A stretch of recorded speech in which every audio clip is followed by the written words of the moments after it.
and welcome back to my channel, and if you are new then a big huge welcome to you.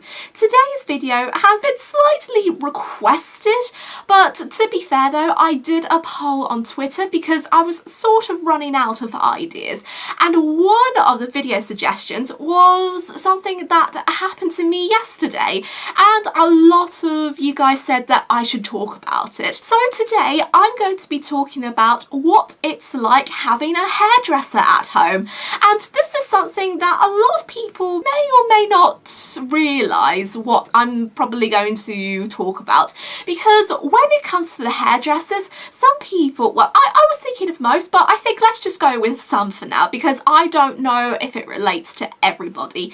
Some people always go to their hairdressers or the barbers outside of their home, and sometimes it is a little bit common for some people on the autistic spectrum. I know so many people on the spectrum who go to a regular barbers and hairdressers, and the way they do is that they try and get to the same hairdresser, and they always try to book the same time when it comes to an appointment. And for me, that's not the case, and one of the reasons why it's not the case is something to do with my autism, and it's a bit of a long story, so I'll give you a small chunk of how it came to be. If you have been with me for a long time, then you'll know that I had an early diagnosis when I was a toddler, and one of the things that I always used to do if I didn't like something was scream a place down. So if I was to go into one place that I didn't feel comfortable with, or if I felt like everything was a bit too much, I would just scream, and that was it. I just couldn't stop there. And one of the places that I used to scream a lot, even though I went there once, was the hairdressers, and it was very complicated. I don't remember it at all, but apparently it wasn't too good really. So my mum was a bit fed up with it, and she thought that she had to try and find a solution. And a solution came when someone who knew my mum recommended having a hairdresser at home. So my mum said she'll try it, and 20 years later, it's still happening, and it's very easy to tell that it has worked perfectly, not just for myself, but for my whole entire family as well.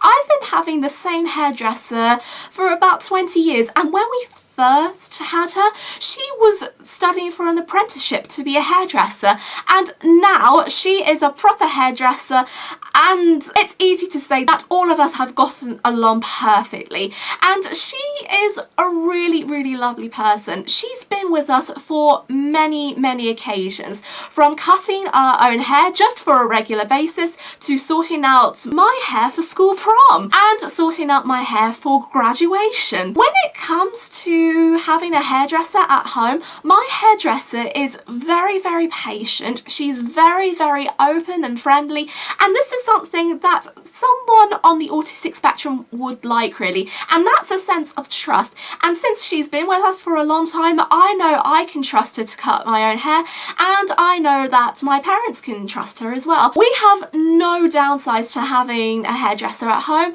but I think the challenge is going to come when I probably move out independently, and I don't know if I'm going to be having her again once I've moved, or maybe I might have to go into a hair salon. I just don't really know, because I'm so used to it. I've grown up with my hairdresser, and I know sometimes these things can be a little bit tricky, but again, we're just going to have to wait and see what happens, because I can't predict the future, and whatever be will be really, to be honest. What really works for me having a hairdresser at home is that you don't have to rush to get ready. Sometimes it could be the case for some people, but for me it's not a huge rush at all. We normally have our hairdresser come late at night, around about 7:30, 8:30, and just because me and my family are very busy during the day, and she is busy as well because of family commitments, it kind of like works for all of us to figure out a time and just to see how we go. And I have to say say that it is also beneficial. Sure, I get to bed quite late, but it doesn't really matter. It's a really nice way just to feel relaxed, and once you feel like really relaxed after having your hair done, you can instantly go to sleep straight away, no problem. And the other thing that really works for me, and I know sometimes it could be a little bit hicklety-picklety, but we have different time slots and it depends on our next appointment. Sometimes it could be the same time. So let's say, for example, if I had one appointment which is 7:30, my hairdresser could have the same time again around about 6 weeks later. But sometimes these times can be changed. Sometimes they could be an hour earlier or an hour later.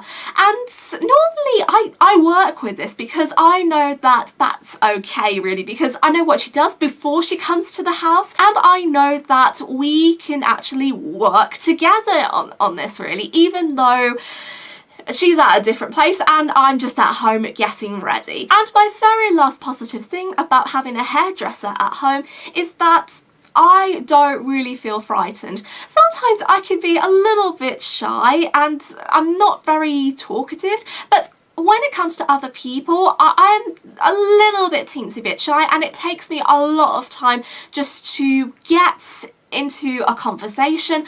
But again, that's really me. I do find open conversations very difficult sometimes because either I can be very shy or I could be all over the place and get too excited. So I have to try and find a way just to settle things down, and for me, I really do struggle with that. Even as an adult, and at 24, I just feel, not really. It's very, very two-sided, really. I apologise if you can hear some dog barking in the background, and there we go again. Oh dear, never mind. Anyway, like I was saying before, sometimes it could be very difficult to actually ask people questions and just to listen to people answering questions back to you. And since my hairdresser is very talkative and very open to me and my family, sometimes I'm just like, oh, I don't know what to do. Sometimes I listen to my mum so I can get a bit of an idea how she really feels about talking to other people, because she's always with me when we have our hair done, just in case if I have an epileptic fit. But apart from that, I feel absolutely fine. I know I can trust my hairdresser to actually help me having my hair done, and also I can trust her just to help me cooperate with a few things. And overall, I think that having a hairdresser at home has offered me a lot of benefits and opportunities. And if there is anybody who's thinking about having a hairdresser at home themselves, I would really, really recommend it. And with that, I'm going to be drawing this video to a close because I think I've covered everything in this one. So I really, really hope you enjoyed the video, and I'm sorry the light's not been good again,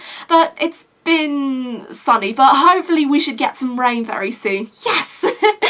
I've never been so excited about the rain because I think we've had nearly 3 weeks of sunshine. So I really hope you enjoyed the video, and if you want to share your stories at the hairdressers, whether at home or you have epilepsy, let me know in the comment section down below. I would really love to read your stories, and I've been loving your comments lately because I'm very interested to reading your stories. And you don't have to if you don't want to. I'm not really pressuring anyone to do this, but if you want to, then please feel free to do so. I'm very happy one way or the other. And until then, guys, I hope you have a wonderful day wherever you are, and as always, keep on dreaming and never stop believing. I'll see you very soon. Bye bye.